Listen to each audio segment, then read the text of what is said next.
And which plan do you support, Obamacare or the Affordable Care Act? The Affordable Care Act. And what is it about Obamacare that you do not like?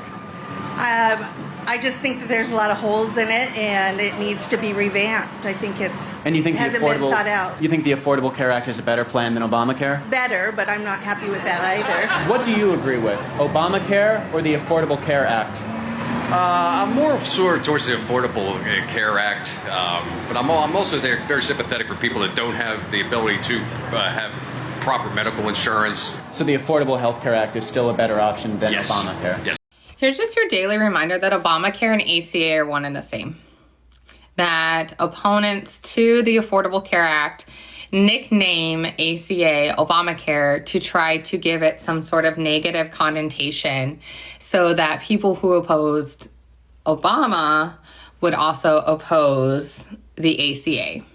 They are one and the same. So if you stand by ACA but want to get rid of Obamacare, your statements are contradictory. Republicans are upset because their healthcare might be affected. They didn't know that the ACA and Obamacare are in fact the same thing. They didn't listen to J.D. Vance before the election talking about risk pools. I'm just gonna tell you now, that's a step above pre-existing condition denials of the past. Good luck! All of these Trump voters admitting that they didn't realize that Obamacare was the Affordable Care Act when they vehemently hated Obamacare is one of the most openly racist things I've ever seen in my life. Like, I don't understand how they don't have the critical thinking and the thought process to just know not to say that out loud because of just how simply racist it is that they were so against Obamacare just because they associated it with Obama, which was the point. That's why Republicans coined Obamacare so that racist people would hate it without understanding what it was. And that's exactly what they're admitting happened by saying they hated Obamacare and they thought Trump was going to get rid of Obamacare, but they have the Affordable Care Act and they didn't realize they were the same thing. Why do white folks always say Obamacare, Obamacare to make it look as if it's a black man's or black woman's healthcare insurance when most of them that are on the ACA Obamacare are white? Let me read something to you. I'm going to read so I can give you the direct exact stats. As of 2026, data confirms that more white Americans are enrolled in Affordable Care Act, the ACA marketplace plans, than any other racial or ethnic group. In 2024, approximately 7.5 million white consumers selected plans via health.gov, compared to 4.8 million Latinos and only 2.7 million black consumers. White individuals make up roughly 43.7% of marketplace enrollees, while Latinos represent approximately 29.1% and black individuals only represent 13.9%. So a lot of you white people coming into my comments saying, oh, Obamacare, get rid of it. You guys are on it. Hey guys, welcome back to Ruth Reactions, where we break things down with an outsider's perspective and insider clarity. Today's topic, a moment that left a lot of people stunned. For years, many MAGA supporters were told that Obamacare was this extreme government takeover of healthcare. Meanwhile, the Affordable Care Act sounded more neutral, even helpful. But here's the twist. They're the exact same law.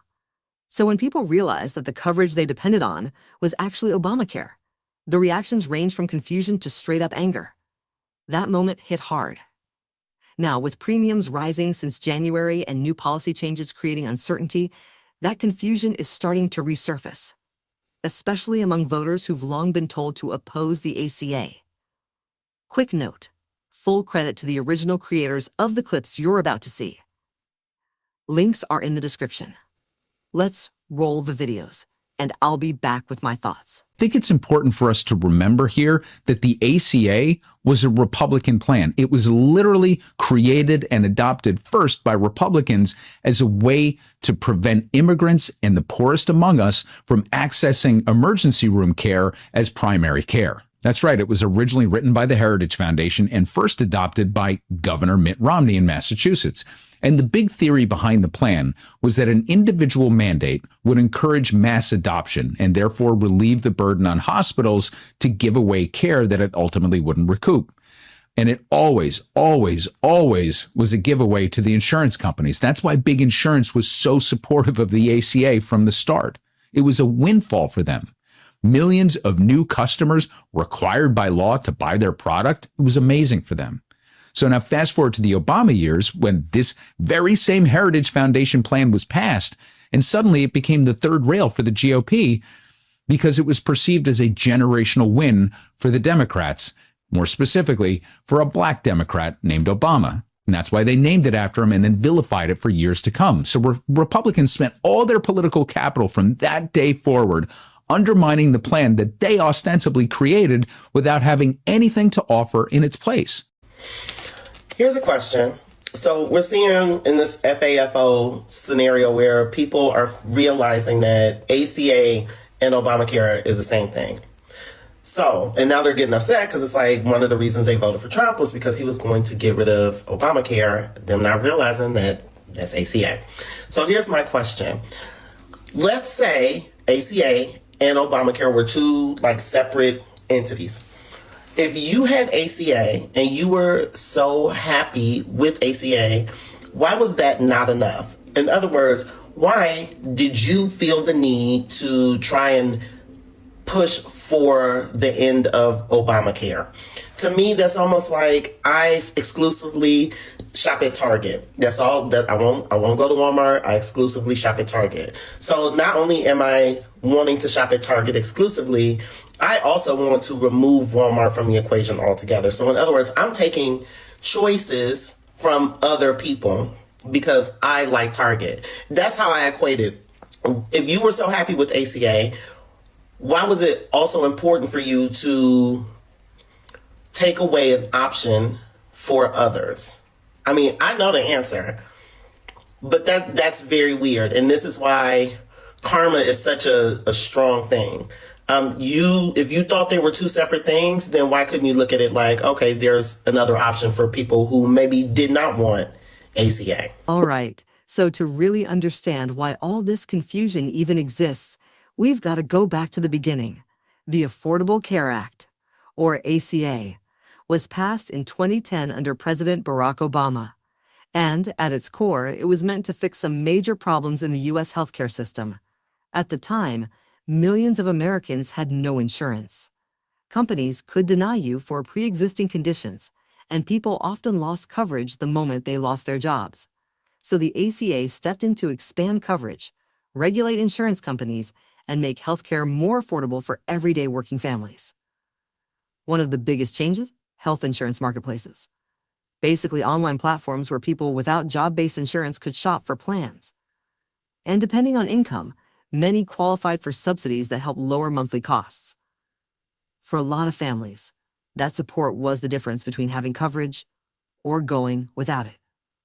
Then there was Medicaid expansion, giving states the option to extend healthcare access to more low-income, working-class adults. In states that adopted it, millions of people got insured for the first time. We're talking doctor visits, prescriptions, preventative care. Things people simply couldn't afford before. But here's where things get interesting. While the policy itself was complex, the politics around it were even more intense. From day one, the law became one of the most controversial pieces of legislation in modern U.S. history. Conservative media and Republican leaders started calling it Obamacare, often as a way to criticize it and tie it directly to Obama. And even though Obama later embraced the name, the branding had already shaped public opinion. Because here's the twist. A lot of people who strongly opposed Obamacare actually supported many of its key benefits. They just didn't realize they were the same thing. Polls showed this over and over again. Protections for pre-existing conditions? Popular. Letting young adults stay on their parents' insurance until 26. Also popular. But call the entire law Obamacare, and suddenly support dropped. Same policy. Different name. Completely different reaction.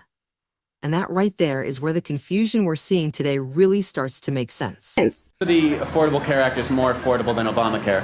Just the name says it all. Right. You would agree with the Affordable Care Act? Absolutely. I think it's nice that everyone can afford it, and everyone should be able to afford it, but to force people to pay something and then doctors to make something, limiting their ability to do their job, that's kind of anti-American. Right. Yes.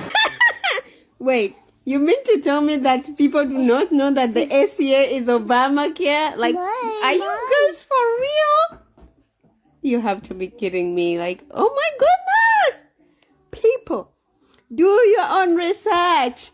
If you hear something, go and research and find out for yourself. Oh my God, this is so embarrassing for this country, and I'm so embarrassed for everyone. Obamacare is the Affordable Care Act. Even me, a person from Kenya, knows that. And you, Americans, do not know that the ACA is Obamacare. How? How? This is so embarrassing. This is really embarrassing, guys. Be doing your own research. It's okay to go to Google and ask Google, what is the other name for Obamacare? Or what is ACA? And then Google will tell. And the crazy part of all this is some of you are asking these questions out loud. Huh? Go to Google and ask Google and stop embarrassing yourself. Now here's where things really start to hit.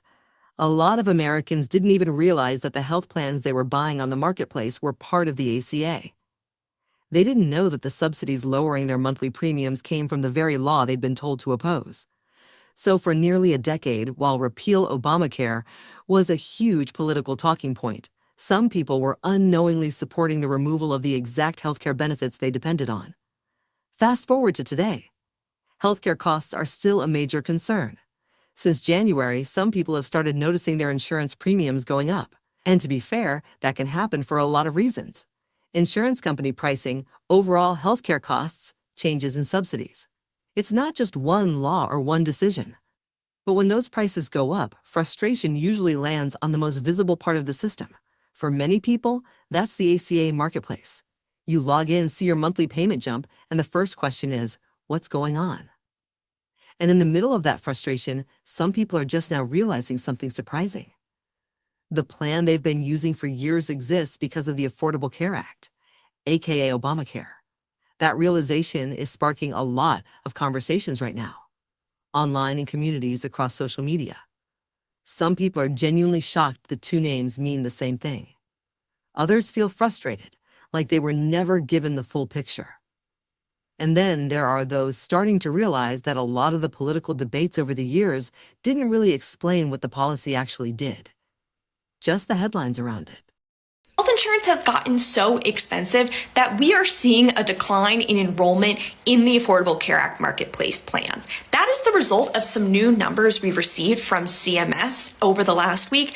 And as an economist, while these numbers are not surprising, they are very concerning regarding the health of the U.S. population. And let me explain. So we've been waiting to see how the expiration of the Affordable Care Act enhanced subsidies at the end of 2025 has affected health insurance enrollment, as well as people changing insurance plans. And these numbers help us to document this effect. So compared to 2025, signups for enrollment in Affordable Care Act plans declined by 1.2 million. This is about a 5% decrease. Now, this drop is concentrated in the 30 or so states where the exchanges are run by the federal government. In the other states that run their own exchanges, there was an increase in enrollment, and partly this is due to the fact that a lot of those states use their own money to compensate for the loss of the subsidies for lower income individuals. California, for example, enrollment in ACA plans in 2026 held pretty steady compared to 2025, with about 1.9 million people choosing to opt into the Affordable Care Act plan. Now, what's interesting and a little concerning to health economists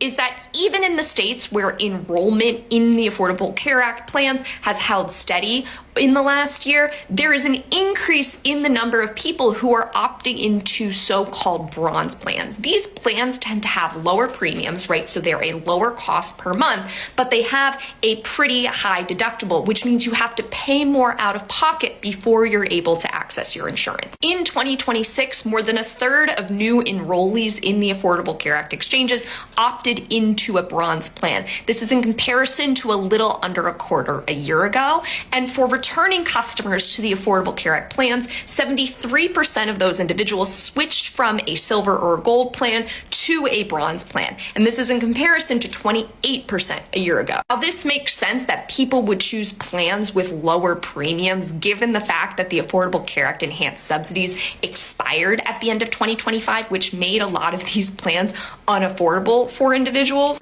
I don't want to repeal everything. We want to start over, as we've said. Repeal Obamacare. We need to act on this while the Senate's debating the reconciliation package. We're going to repeal this bill when we win back a conservative majority in the House. Commit to try to repeal this thing over the next year or two. Repeal and replace. I want to make sure this health care bill never, ever, ever is implemented.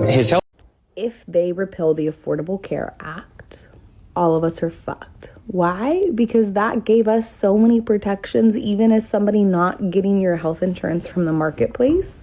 You had that dependent, your kid's in college, congratulations. They need insurance. Guess what? The ACA keeps them on your insurance until the age of 26. And honestly, the frustration we're seeing right now, it's not just about politics. It's about the bigger issue of healthcare costs in America. Medical care keeps getting more expensive, and insurance companies adjust their prices to match. That's why leaders on both sides are constantly debating reforms, subsidies, and changes to the system. But this moment reveals something deeper, just how powerful political narratives can be.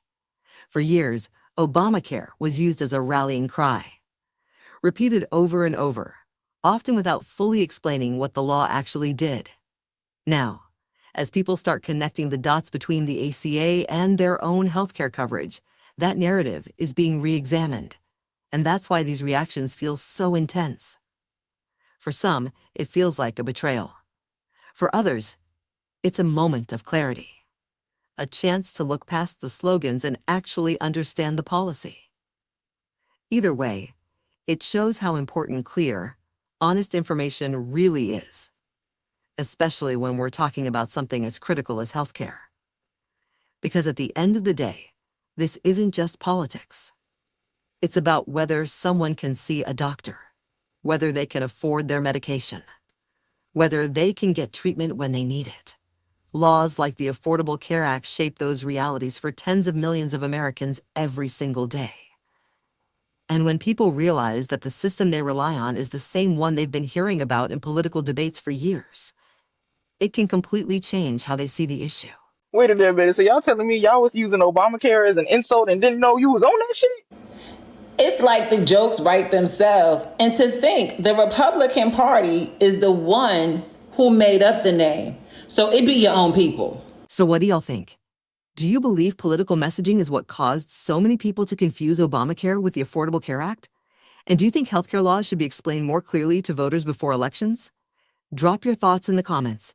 I really want to hear where you stand on this and keep the conversation going. If you made it this far, I appreciate you for watching. I've got another video picked out just for you. Go ahead and check it out. And if you enjoy content like this, don't forget to like, subscribe, and share. It really helps the channel grow and pushes these conversations to a wider audience. All right, that's it for me. See you in the next one.